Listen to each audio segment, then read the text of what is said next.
Olá, boa noite. Na reta final da eleição, cerca de 40 milhões de eleitoras ainda estão indecisas e podem mudar os rumos da votação. E o Jornal da Cultura tem muito mais. Pesquisa Ibope em São Paulo tem Scaff e João Dória em empate técnico e Márcio França alcançando 12%. Supremo Tribunal Federal manda prender o senador Assir Gurgax, do PDT, candidato ao governo de Rondônia. Na abertura da Assembleia Geral da ONU, Michel Temer diz que entregará ao Brasil melhor do que recebeu. Comissão inocenta juíza e policiais que algemaram a advogada Valéria dos Santos durante audiência no Rio. Buscador Google completa 20 anos e forma a geração que não aprendeu a pesquisar nos livros. E aí o Google Maps salvou em tudo. Comediante americano Bill Cosby é condenado à prisão por abuso sexual. Greve geral para a Argentina e o presidente do Banco Central renuncia. Participam da bancada o filósofo Mário Sérgio Cortella e o historiador e diretor da editora Contexto, Jaime Pinsky. E você pode mandar perguntas e fazer comentários através do Twitter na hashtag Jornal da Cultura. Com uma campanha eleitoral muito polarizada e com propostas genéricas, os candidatos terão que se esforçar muito para conquistar o voto das mulheres indecisas. Um grupo específico, cuidadoso e cauteloso que a corrida eleitoral ainda não conquistou. De acordo com o Datafolha, mais da metade das eleitoras ainda não decidiram candidato. Estou bem em dúvida porque é muita proposta, né? E a gente precisa avaliar bastante. Olha, ainda estou fazendo avaliação. Estou vendo na mídia quem é mais ou menos que se enquadra nos meus requisitos, né? Como professora é difícil, né? Dentro do grupo de mulheres indecisas, 38% não sabem quem votar e 13% disseram que vão votar nulo ou branco. O Sudeste tem a maior concentração de mulheres indecisas. Depois vem o Nordeste, o Sul, o Norte e o Centro-Oeste. Elas estão com o olhar mais atento às propostas, pesquisam mais. E o candidato que conquistar o voto deste grupo, que representa 27% do eleitorado, tem uma chance maior de garantir uma vaga no segundo turno. Saúde, educação e, transporte, né? O resto a gente corre atrás. Né? Elas querem saber assim, tá bom, como que vai ser a educação dos meus filhos, como que eu vou ter acesso à saúde, quais são as propostas em termos de geração de emprego. Para a professora de Ciências Políticas, a demora é vista como uma cautela. Tem que olhar para essas mulheres de forma a entender o que elas querem e quais são os pleitos que elas vão colocar aí em termos de políticas e de ações dos próximos governos. A Márcia faz parte dessa estatística e faz questão de estudar as propostas de cada candidato. Quando você tem cautela, você vai pesquisar, você vai entender, você vai correr atrás de informação para você embasar o que você vai fazer. Muito boa noite, Jaime Pinsky. Boa noite, professor Cortella. Uma alegria recebê-los. Obrigado. Bom, as mulheres, Cortella, elas escolhem de forma diferente? São realmente mais criteriosas na escolha do voto? Eu acho que vem sendo, né? Não é que isso é uma tradição da nossa trajetória. Aliás, porque muitas mulheres, até algum tempo, ainda bem que isso vem sendo rompido aos poucos, elas aceitavam que a ideia de eleição seria a partir da instrução, da orientação que a pessoa com que ela vivesse, especialmente se fosse um homem, que ele daria. Quem a senhora vota? Ah, meu marido é que diz, na hora eu vou lá, coloco. Então, essa lógica foi sendo rompida pouco a pouco. Eu acho que hoje o Brasil até honra um pouco o fato de nós termos sido uma das grandes nações que iniciou, né, o voto feminino. Né? Nós não ficamos na rabeira nessa história. Né? Se a gente vê que o primeiro, a Nova Zelândia, no final do século XIX, e o Brasil depois, já em 1932, né? Mas 32 é algo, numa trajetória até algum tempo, o Jaime Pinsky sabe disso, porque é da área de história, né? Na Suíça havia alguns cantões, havia alguns cantões que mulheres não votavam. Ainda não podiam votar. Acho que hoje os candidatos e as candidatas precisam prestar atenção, porque esse eleitorado, como você lembrou, não só é significativo, como também tem uma influência forte sobre família. né, sobre família. Há uma lateralização um pouco hoje da ideia da posição masculina, como se ela fosse mandatária, né, aquela que é a autoridade que decide. E eu acho que essa cautela também ela é muito importante. O que eu mais tenho observado é que uma parcela significativa das mulheres com as quais converso, de qualquer camada social, elas estão preocupadas em qual será o tratamento que o candidato ou a candidata dará a mulheres ou qual tratamento que ele ou ela já deu às mulheres, de maneira a ver qual é a orientação que se poderá ter, sua história, sua ficha corrida, como é o caso, né, em relação a algumas coisas. Por isso, acho que sim, candidatos e candidatas têm que prestar atenção num grupo que, ultrapassando aí 40 milhões de pessoas, decide concretamente, né, uma eleição. A nossa eleição de 2014, a diferença, né, chegou a pouco mais de alguns milhões de votos, né, na decisão final. Portanto, vale demais, né? Até por isso nunca se olhou tanto para o voto das mulheres, né? Nunca se deu tanta importância. Bem, para início de conversa, o voto das mulheres hoje em dia é majoritário. Quer dizer, nós temos mais de 50%, quase 52% de mulheres que votam no país. Ou melhor dizendo, 52% do eleitorado aproximadamente é de mulheres, em primeiro lugar. Em segundo lugar, as mulheres têm uma pauta própria. E isso eu acho muito positivo. Quer dizer, o que não é positivo é a ideia de que toda e qualquer mulher candidata é uma boa candidata. Isso não é verdade, porque como nem todo homem é um bom candidato, nem toda mulher é uma boa candidata. Agora, o que está acontecendo mostra claramente, ou desmistifica claramente, alguns mitos claros. O primeiro deles é que as mulheres escolhem com emoção.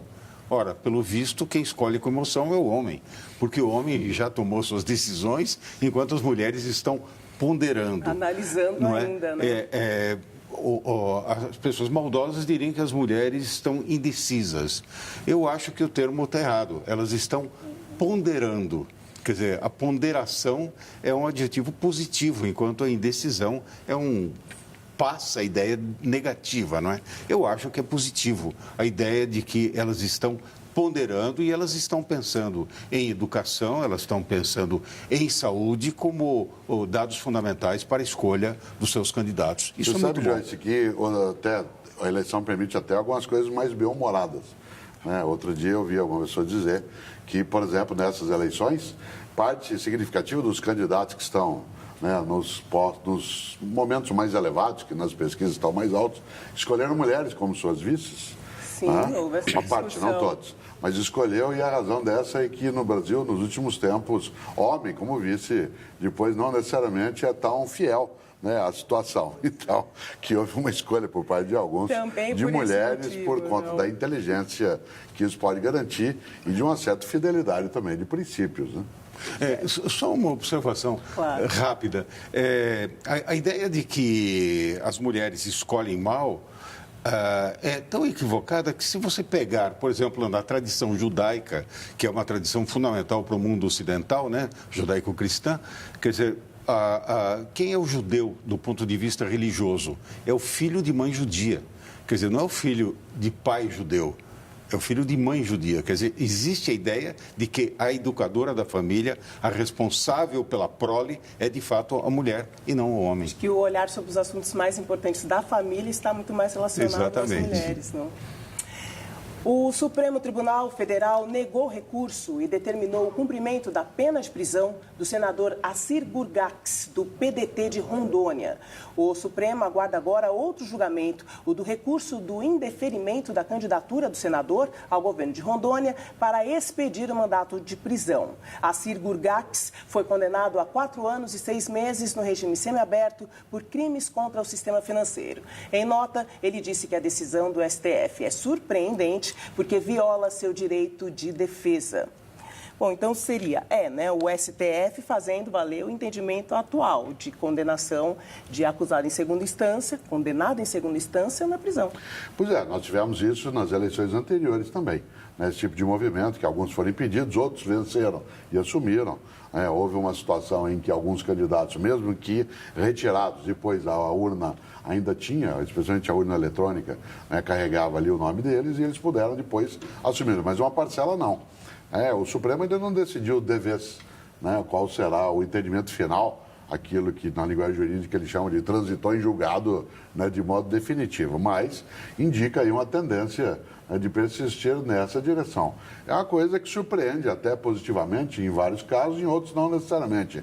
Em alguns a gente acha que talvez não tivesse tão nítida a postura, mas há situações, né, e assim, ainda mais na beira da eleição, todo candidato ou candidato que for pego em alguma situação vai espernear, né?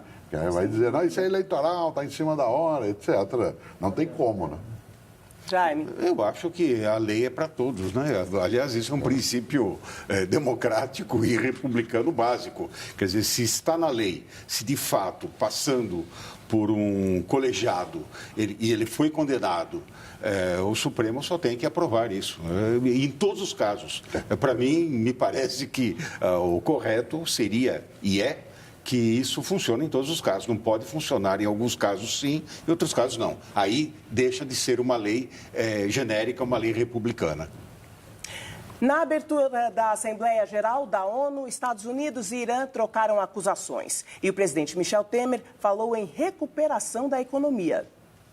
Temer defendeu mudanças no Conselho de Segurança da ONU, principal órgão das Nações Unidas, em que apenas 5 países têm direito a veto: Estados Unidos, Rússia, China, Reino Unido e França. O presidente disse que o Brasil venceu a pior recessão da história. Recolocamos as contas públicas em trajetória responsável e restauramos a credibilidade da economia. Voltamos a crescer e gerar emprego. Devolvemos o Brasil ao trilho do desenvolvimento. Temer também defendeu a diplomacia, o multilateralismo e a tolerância contra a crise de refugiados e imigrantes no mundo. Se o diálogo e a solidariedade são antídotos para a intolerância, são também matéria-prima da paz duradoura. Já o presidente americano, que chegou atrasado, reiterou que os Estados Unidos não vão aderir ao Pacto Global pela Migração, aprovado na ONU em julho. Como exemplo, Donald Trump atacou o regime de Nicolás Maduro na Venezuela. Disse que o socialismo levou à pobreza extrema da população e que o país vive uma tragédia humana.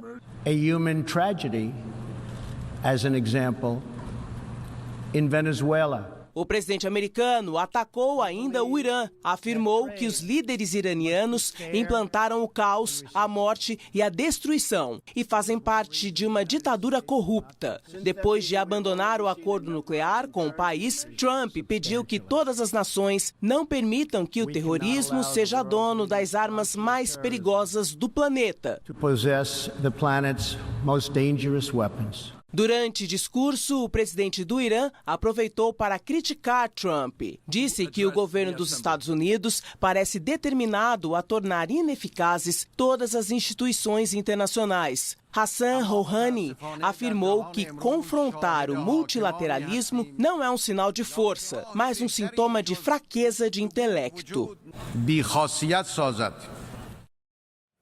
Quero ver os destaques de vocês sobre a Assembleia da ONU, mas antes, como receber essa fala do presidente Temer de que o Brasil venceu a pior recessão da história? Seria um discurso para inglês ver, Jaime? Não é só para inglês. Ele fez um discurso dirigido aos países do mundo todo, aparentemente, mas na verdade foi para o público interno.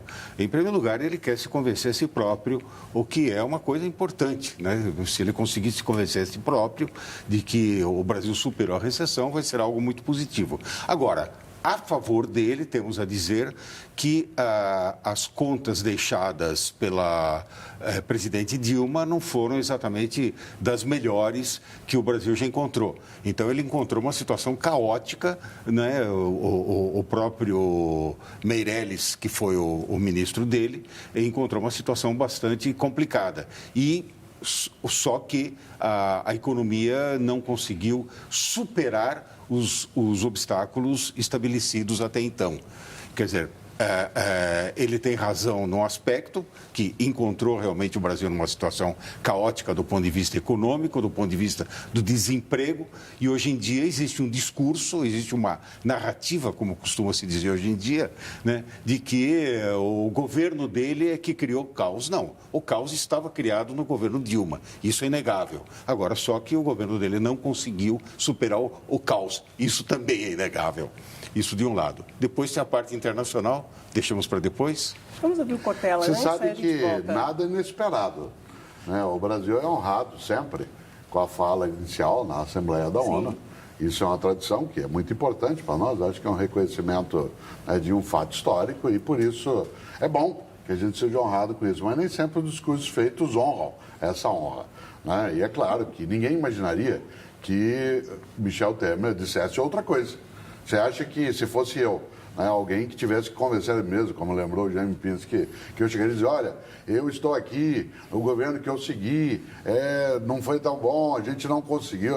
Esse tipo de sinceridade, esse tipo de sincericídio. Sincericídio, né? exatamente. Ele não é tão presente. Portanto, não é estranho que essa tenha sido a fala. Elevamos, tiramos, salvamos. Acho que outros também, mandatários da nação, que já fizeram ali a fala, fizeram do mesmo modo, né? Portanto, não é nada novo. Novo seria dizer, né, coisas assim em relação, por exemplo, seria um momento especial. Eu esperaria isso de um presidente ou de uma presidente do nosso país hoje, fosse quem fosse, que chegasse e dissesse: Brasil está numa rota de construção e consolidação da sua democracia, fiquemos atentos, o mundo todo, para que não se perca essa condição. Nossa democracia precisa continuar. E por isso eu, como atual dirigente, gostaria de que houvesse uma observação internacional em relação a isso, para que a gente não perca a condição de ter na América Latina uma democracia que ultrapasse 3 décadas, como será, né, o nosso caso em breve. Portanto, essa seria uma fala boa. Falar sobre o governo, nada inesperado, é assim que ele acredita. Assim seja.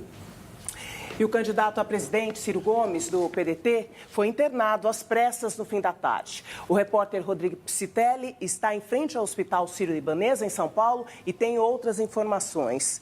Rodrigo, boa noite para você. Já foi divulgado um boletim médico?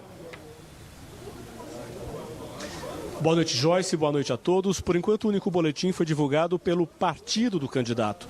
Ciro Gomes sentiu dores ainda durante a tarde na região da bexiga e foi trazido por assessores aqui para o Hospital Sírio-Libanês em São Paulo. Ele passou por uma tomografia computadorizada na região do abdômen e, após os exames, os médicos optaram por um procedimento de cauterização de vasos da próstata. Segundo uma nota divulgada pelo PDT, partido de Ciro, o procedimento foi realizado com sucesso pelo médico urologista Miguel Cirugi. Hoje, Ciro fez campanha no Rio de Janeiro. Os outros candidatos tiveram atividades em outros estados. A menos de 2 semanas do primeiro turno, os candidatos focam a sua atenção nos lugares onde podem aumentar a intenção de votos. Veja na reportagem. Jair Bolsonaro, do PSL, continua internado em São Paulo. O boletim médico diz que ele mantém boa evolução clínica, sem dor, febre ou infecção, e que iniciou uma dieta branda. Hoje, escreveu em uma rede social: muitos miram propositalmente na divisão social, resultando na luta de classes e no enfraquecimento de nossos valores. Fernando Haddad, do PT, fez uma caminhada pelo centro de Campinas, no interior de São Paulo, e depois um ato em frente à Catedral Metropolitana. Haddad falou da necessidade de se mudar a matriz energética do país através de combustíveis renováveis, como etanol e biodiesel. O petista evitou falar sobre o possível resultado da eleição e disse que não vai responder aos ataques que tem recebido. Estamos recebendo ataques fortes aí por parte de outros candidatos, mas nós não vamos revisar porque acho que o Brasil está precisando de outra coisa. Ciro Gomes, do PDT, fez uma caminhada pelo centro de Duque de Caxias, na Baixada Fluminense Rio. Falou que vai investir em políticas para a retomada do consumo das famílias e para melhorar a oferta de capital de giro, com juros baixos. E comentou a 3ª posição nas pesquisas. E eu acredito muito que o povo brasileiro vai usar esses últimos dias para pensar e que as pesquisas elas são apenas um retrato de um momento. Será que o Brasil está está obrigado a escolher entre o coisa ruim ou a volta do PT? Geraldo Alckmin, do PSDB, deu uma entrevista a uma rádio de São Paulo. Depois, fez caminhada na Liberdade, tradicional bairro de imigrantes japoneses. Sobre o programa de governo, o candidato disse que pretende valorizar o turismo no país. Nós poderemos ter aí perto de 1 milhão de empregos a mais promovendo o turismo, trazendo mais gente para o Brasil, abrindo os céus, tornando mais barata a passagem aérea, melhorando a segurança pública. Durante sabatina no Twitter, Marina Silva da Rede disse que pretende lançar um programa chamado Brasil Conectado para facilitar o dia a dia da população, como tirar um documento ou abrir uma empresa. A candidata falou também sobre o voto útil. Não deixe que os brasileiros inutilizem o seu voto com essa história de voto útil, né? Não vamos praticar o voto inútil. No primeiro turno a gente vota em quem acredita e vamos para o segundo turno. Cabo Daciolo, do Patriota, não divulgou a agenda de campanha. Hoje, no fim da tarde, fez um pronunciamento em uma rede social. Eu quero dizer que só não está pior porque ainda tem a nação brasileira. Porque ainda tem os pequenininhos em cima dos montes, clamando e orando. Em Brasília, o presidente da República em exercício, Dias Toffoli, que assumiu o cargo porque Michel Temer, o deputado Rodrigo Maia e o senador Eunício Oliveira estão fora do país, disse em coletiva de imprensa que ninguém se arriscará a desafiar a democracia. Tenho certeza que todos os candidatos que hoje estão colocados para a disputa do primeiro turno têm clareza de que o respeito às regras do jogo faz parte da possibilidade de uma vitória em um eventual segundo turno. Ninguém vai se arriscar a desafiar a democracia no Brasil. Nós estamos atentos a defender a democracia no Brasil. O candidato Ciro Gomes continua internado aqui no Hospital Sírio-Libanês em São Paulo. Um boletim médico deve ser divulgado em breve. Segundo a nota divulgada há pouco pelo partido do candidato, o PDT, como ele passou por um procedimento simples, ele deverá retornar às suas atividades o mais breve possível. Um assessor de Ciro Gomes disse à equipe do Jornal da Cultura que ele deve ter alta amanhã, dia em que está programado mais um debate entre os presidenciáveis. Voltamos ao estúdio com você, Joyce. Obrigada, Rodrigo. Mais informações nós chamamos novamente. Boa noite. Bom, essa corrida, essa maratona eleitoral acaba possibilitando episódios como esse, né, de fadiga extrema também, né, dos candidatos, porque é um período muito maçante. O Brasil sempre fica atento a essa questão da saúde, né, de candidatos, seja aqueles que foram vítimas de algum tipo de ato, né, de violência, seja aqueles que o seu próprio corpo reage a uma situação de extrema pressão.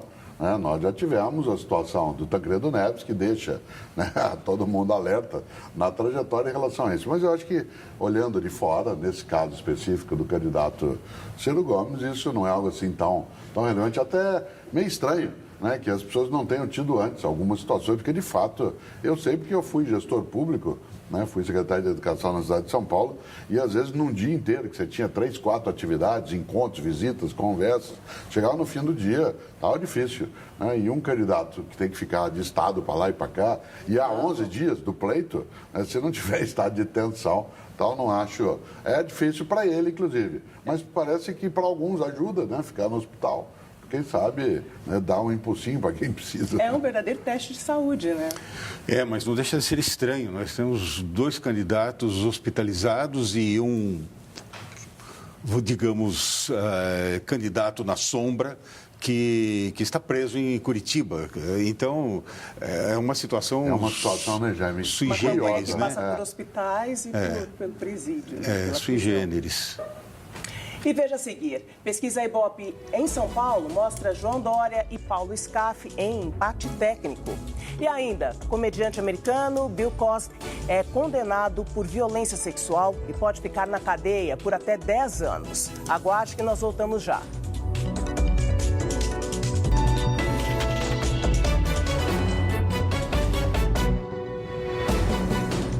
Roraima suspendeu o uso de energia importada da Venezuela após série de apagões.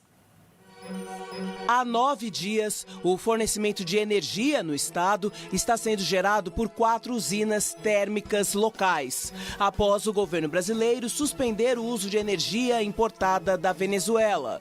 O motivo da suspensão foi uma série de falhas no fornecimento de energia.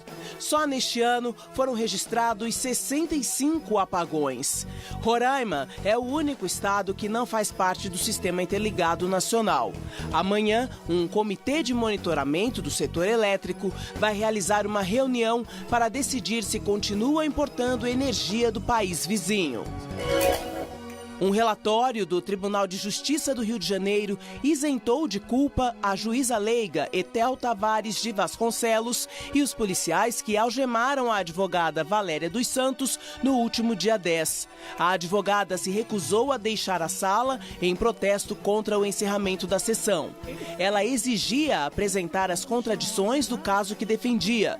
No documento, testemunhas afirmam que Valéria se jogou no chão. Em nota, a OAB do Rio afirmou que a decisão causa estranheza e que vai continuar a tomar todas as medidas cabíveis contra essa agressão. Em visita à Estônia, o Papa Francisco reconheceu que os escândalos de pedofilia tornaram a igreja irritante para os jovens. O Papa falou para cerca de 1.000 jovens reunidos numa igreja em Tallinn, capital do país. Francisco disse que compreende a raiva e o incômodo da nova geração ao não ver condenações claras dos escândalos sexuais e econômicos cometidos por integrantes da igreja. Indignano gli scandali sessuali ed economici. O Papa afirmou que a igreja deve restabelecer o contato com os jovens e ser mais transparente, honesta e sem medo. Uma comunidade senza paura. A Estônia é a última parada da viagem de 4 dias do Papa pelos países bálticos. Nos Estados Unidos, o ator e comediante Bill Cosby, de 81 anos, foi condenado a uma pena de 3 a 10 anos de prisão por drogar e agredir Andrea Constant, ex-funcionária da Universidade de Temple, onde o ator estudou. O crime foi há 14 anos na casa de Cosby. O comediante saiu do tribunal algemado e deverá cumprir a sentença em uma prisão estadual. A defesa dele deve recorrer da sentença. Além de Andrea, mais de 60 mulheres também acusaram Cosby de abusos sexuais entre os anos 1960 e 2000. É a seríssima questão do abuso, do assédio sexual sendo discutido no mundo, né? O que é extremamente necessário. Como toda boa discussão, ela tem níveis diferentes, não é? Frequentemente, é muito importante que essa discussão seja feita. O respeito às mulheres é fundamental, não só às mulheres, o respeito aos garotos. No caso, o Papa mesmo falava da vergonha da igreja com relação aos abusos com os garotos. Quer dizer, essa questão é fundamental. Isso, hoje em dia, é inaceitável. Evidentemente, no meio disso tudo, existe um pouco de caça às bruxas. Então, algumas pessoas são até um pouco perseguidas, então há alguns exageros, etc. e tal. Não é o caso do Bill Cosby, né?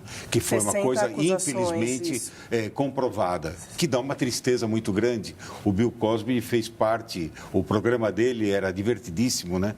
E era uma família negra e o programa dele foi muito importante, inclusive para a comunidade negra americana, porque era uma família negra que excelentemente bem constituída, bem estruturada, quer dizer, eles não exerciam papéis secundários, quer dizer, ninguém era mordomo, ninguém era empregada, era uma família bem estruturada, ele era um médico, não é? E isso foi muito importante para a comunidade negra americana. Então, dá uma tristeza particular que ele tenha enveredado por esse caminho. Às vezes se fala da indústria da multa, dizendo, tá vendo? Eles ficam só querendo multar. Aí você diz assim, então não ultrapasse a velocidade. Né? Porque, em tese, o radar não vai multar quem estiver dentro da velocidade. A mesma coisa vale em relação a essa questão. Se fala demais, que há toda uma cruzada hoje em relação a essa discussão sobre assédio, violência, mas é porque elas aconteceram. Como o Jair me lembrou, um outro caso só ainda é obscuro, mas são 60 situações. E aqui no Brasil, aqueles que tiveram divulgação, médicos ou não, professores ou não, tanto faz. E também nos Estados Unidos e outros lugares, em relação a diretores de cinema. Então, não é assim que, de repente, mulheres decidiram dizer. Pode ser que uma outra tenha até lançado mão dessa circunstância para ter um favorecimento imediato, em vez de tê-lo feito. Mas outros não puderam fazê-lo. Claro. Seja porque a pessoa que assediou ou produziu violência era mais poderosa, mais forte, ou ela não tinha onde falar. No Brasil não há tanto tempo, não, que mulheres podem colocar isso. Por isso, eu também, como Jaime, lamento imensamente, não só a situação das mulheres, mas que algumas pessoas traem até a nossa admiração. O Bill Cosby era, sem dúvida, uma pessoa que eu, como espectador, sempre gostei demais. Ele e outros aí que estão nesse circuito. Mas lamento, se passou o radar, tem que ser multado. Não tem nada, tem a indústria agora da denúncia, a indústria da multa. Tem isso, é só não fazer, não vai ser pego. Agora a gente muda de assunto. O Ibope divulgou a pesquisa de intenção de voto para governador de São Paulo. Paulo Scaff, do MDB, se manteve com 24%. Ele está tecnicamente empatado com João Dória, do PSDB, que passou de 23% para 22%. Em terceiro lugar, o candidato à reeleição, Márcio França, do PSB, subiu de 9% para 12%. Luiz Marinho, do PT, tinha 8% na última pesquisa, caiu para 6%. O Major Costa e Silva, da Democracia Cristã, foi de 2% para 4%. A professora Lisete, do PSOL, se manteve com 2%. Os candidatos Marcelo Cândido, do PDT, professor Cláudio Fernando, PMN, Rodrigo Tavares, PRTB, Toninho Ferreira, do PSTU, Rogério Schecker, do Novo, se mantiveram com 1%, como Lilian Miranda, do PCO, que passou a pontuar. Brancos e nulos passaram de 17% para 18%. E os que não sabem ou não responderam caíram de 11% para 7%. O Ibope mediu a taxa de rejeição. João Dória tem 33%. Paulo Scaff, 19%, Luiz Marinho, 18%, Major Costa e Silva, Toninho Ferreira e Márcio França têm 11%. Rodrigo Tavares, professora Lisete e Lilian Miranda, 8%. Marcelo Cândido e Rogério Schecker, 7%. E o professor Cláudio Fernando tem 6%. 5% poderiam votar em todos. Não sabem ou não responderam, 25%. O Ibope simulou o cenário de segundo turno entre os dois primeiros da pesquisa. Paulo Scaff venceria João Dória por 39% a 31%. Brancos e nulos são 23%. Não sabem ou não responderam, 7%. Foram ouvidos 2.002 eleitores entre os dias 22 e 24 de setembro. A margem de erro é de 2 pontos percentuais, para mais ou para menos. Como vocês avaliam este momento da corrida eleitoral no estado de São Paulo, com Scaff e Dória tecnicamente empatados e Márcio França subindo nas pesquisas? Jaime? Bem, eu acho que não está nada decidido ainda. A minha sensação é de que não dá para sequer se dizer que esses dois primeiros candidatos irão para o segundo turno. Quer dizer, parece que muita coisa ainda pode acontecer.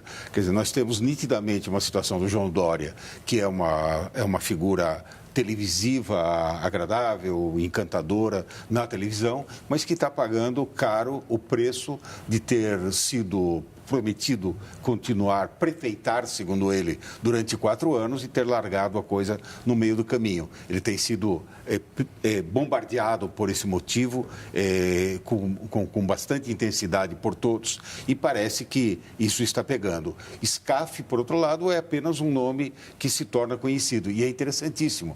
Scaff é do MDB, mas a propaganda toda fala de um movimento democrático brasileiro. Eu tenho a sensação de que ele está tentando evitar pertencer ao mesmo partido que o governo federal, que tem um candidato muito pouco votado. E nós temos o Márcio França, que aparece por fora, como diria em gíria de corrida de cavalo, com possibilidade de atropelar no final. Parece que as coisas estão caminhando nessa direção. São 15 dias ainda com Nossa, menos, né? Até de 15, está encostado. Agora, tem uma coisa que é muito interessante de observar nesse movimento das peças da eleição. Por exemplo, no nível nacional, o candidato que está à frente nesse momento nas pesquisas, Jair Bolsonaro, não está ligado a nenhum dos partidos que tradicionalmente disputam a eleição, por exemplo, no estado de São Paulo. É verdade. O que está ao lado dele, depois, claro, na sequência, em segundo, Fernando Haddad, é de um partido que o candidato está, no momento, em terceiro, em São Paulo, mas que ele tem chance de vencer, por exemplo, no segundo turno, a depender do que será. O candidato do MDB, que no nível nacional está lá embaixo, que é o Meirelles, aqui é o do MDB, no estado de São Paulo, que está em primeiro. O candidato do PSDB em São Paulo, que é o Dória, está empatado com o do PMDB, ou do MDB, como se diz agora. Mas no nível nacional, o Alckmin está com dificuldade. Então você tem algo que São Paulo não está representando nesse momento, essa circunstância, né, desse modo. Isto é, não há uma representação do que acontece aqui em relação também ao que está no nível majoritário. Né? O que significa, para mim, algo que não é bom. O fato de que os partidos não têm tanta importância.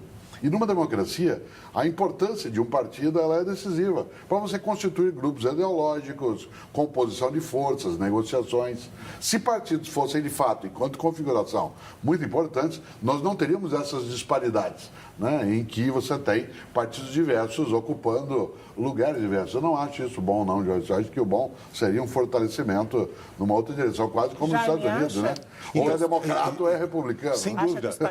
Não, sem dúvida alguma. E isso mostra nitidamente que a Câmara e o Senado perderam uma ocasião histórica, não é, de fazer uma reforma política significativa, criando um voto distrital misto ou simplesmente distrital, enfim, fazendo algumas mudanças em que os partidos pudessem efetivamente representar ideias. E representar ideias que eles não estão representando hoje em dia.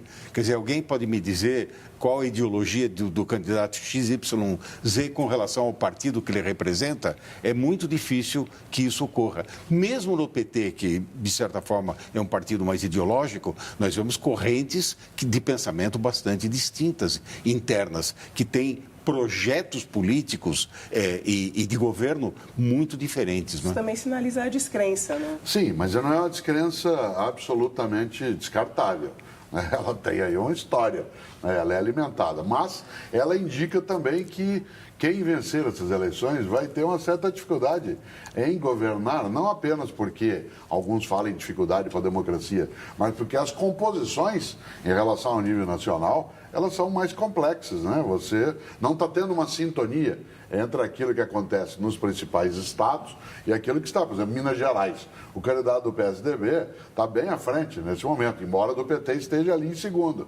No nível nacional do PT, que está em segundo, aqui o do PT está em terceiro. Então, não necessariamente esse é o jogo da política. Às vezes dificulta depois a composição, especialmente num presidencialismo de coalizão, né, como a gente tem hoje. Né? Então, desculpe, apenas só para concluir, o que deixa o temor de todos nós de que deputados que não têm ideologia alguma, aparentemente, a não ser a troca de favores pelo voto, né, chamado centrão vulgarmente, acabem desempenhando novamente um papel fundamental na democracia brasileira.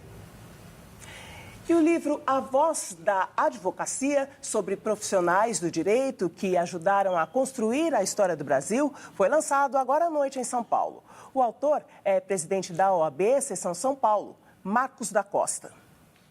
O livro reúne artigos com temas abordados pelo autor em fóruns, palestras e seminários. A Voz da Advocacia destaca a atuação dos advogados em diferentes fases da história do país, como na defesa dos direitos dos presos políticos durante a ditadura militar. Muitas vezes a população não compreende o papel do advogado.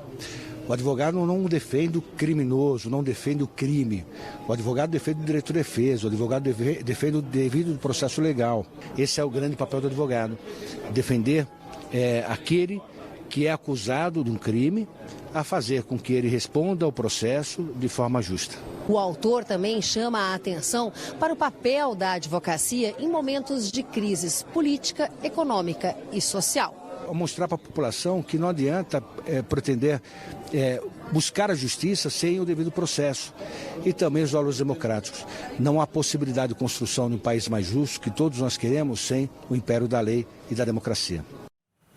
E em instantes, nova fase da Operação Lava Jato mira em alvos em Portugal. E mais, buscador Google completa 20 anos e segue inovando na forma de fazer pesquisa. São os nossos próximos assuntos.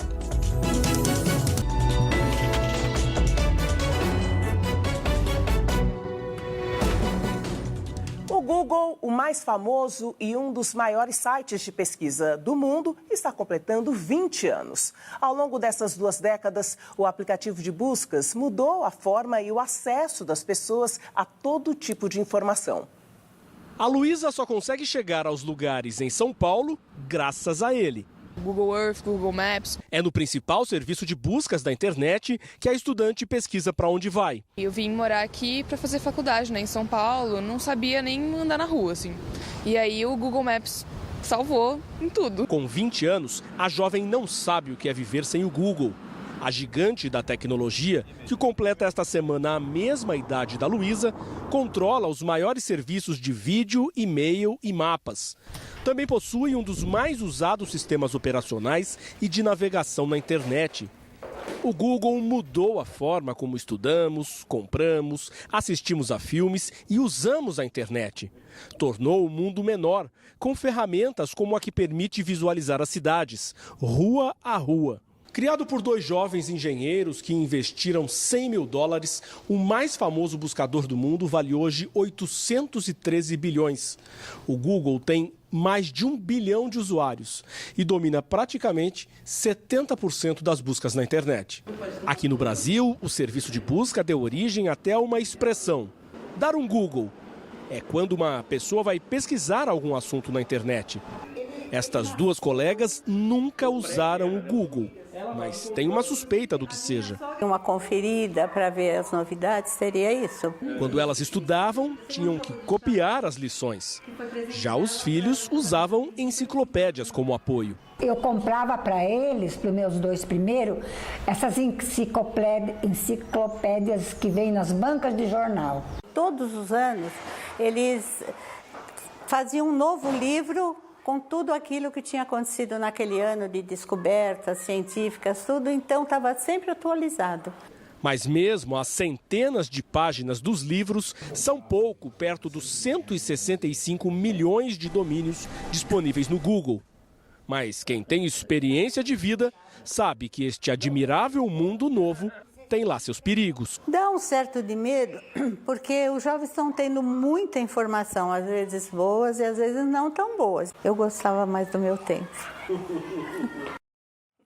É um jeito novo, né? De pensar o mundo, enxergar o mundo e pesquisar tudo ali na palma da mão. Claro, é algo que alterou não só o nosso local de acesso à informação, alterou o modo de pensar. Exato. Porque ele permitiu que você acessasse a informação com uma velocidade absolutamente inédita. Por exemplo, enquanto nós estávamos aqui na primeira matéria falando, né, sobre o voto feminino, assim que a gente entrou no ar, eu estava aqui no meu mobile olhando qual era o primeiro país, por isso que eu disse Nova Zelândia, né, que fez a autorização do voto feminino. Essa operação corre um risco, porque ele podia estar errado a informação. Exato. E aí eu, Cortella, ia confiar em algo que não necessariamente estaria correto. Claro que eu já sabia que havia em relação a isso, por conta até de outras pesquisas. Por isso, ferramentas desse tipo, elas são um bom ponto de partida, mas não necessariamente ponto de chegada. Né? Porque você precisa criar, por exemplo, várias vezes tem informações equivocadas, e já teve no Google em relação a mim mesmo. Ou, né, em relação, você que é da área, se você olhar, às vezes aparece o primeiro imperador de Roma, Júlio César. Né? Ora, foi Otávio Augusto, né? Mas aparece, por quê? Porque César teve o cargo de imperator, então a tradução às vezes dá esse desvio, mas que é inacreditavelmente eficaz o uso como ponto de partida, é maravilhoso. Ainda bem que isso está no meu tempo também. Então, ou como ponto de partida, ou como visualização específica, desde que você tenha uma visão de conjunto, que foi o que você fez. Quer dizer, você tinha uma visão de conjunto sobre o que você queria, e aí você foi pegar uma informação específica. Quer dizer, o grande problema do Google para uma grande parte dos usuários dele é que as pessoas pegam informações isoladas e deixam de ter uma visão de conjunto, uma ideia de processo. Então, teoricamente, um livro organizado, assim, que pode ser lido no Google, pode ser lido em qualquer base. Quer dizer, o problema não precisa ser papel, não é esse o ponto. É ter uma visão de conjunto. Então, quando as pessoas param de ler livros em qualquer lugar e começam a pegar informações isoladas, elas perdem uma visão de conjunto. Isso é assustador. As pessoas que perdem a visão de conjunto acabam sendo tendo mais condições de serem vítimas de informações falsas. A nova fase da Operação Lava Jato cumpre mandados em Portugal. O alvo da ação foi o operador financeiro Mário Miranda. 5 mandados de busca e apreensão foram realizados em Lisboa, em endereços ligados a Mário Miranda. Ele foi preso em maio, na fase da Lava Jato, que investiga propina de 56 milhões de dólares a partir de contrato da Odebrecht com a Petrobras. A ação buscou por documentos e aparelhos eletrônicos. A Polícia Federal afirma que o material apreendido será compartilhado com o Brasil para as investigações. Um policial militar morreu e 3 ficaram feridos após caírem em uma emboscada em Barra do Piraí, no Rio de Janeiro. Os PMs teriam ido checar uma denúncia anônima de homens armados no local, mas foram recebidos a tiros por criminosos. O PM David Ribeiro Silva, de 38 anos, morreu no local. Ninguém foi preso. Amanhã, o programa Roda Viva terá uma edição especial, com uma entrevista com o vice-presidente de políticas públicas do Twitter, Colin Crowell. As eleições no Brasil estão entre as principais preocupações da direção da rede social, que espera evitar o uso indevido da ferramenta para a divulgação das chamadas fake news. O executivo esteve recentemente no país, onde tratou do assunto com outros diretores da empresa. A rede informa ter acumulado experiência em eleições recentes na França, Alemanha, Coreia do Sul e México, e espera utilizar esse conhecimento para garantir a utilização adequada da plataforma antes e durante as eleições no Brasil. O programa terá início amanhã, às 10h30 da noite. E veja daqui a pouco. Greve geral paralisa transportes, aeroportos e serviços na Argentina. Os detalhes nós mostramos já.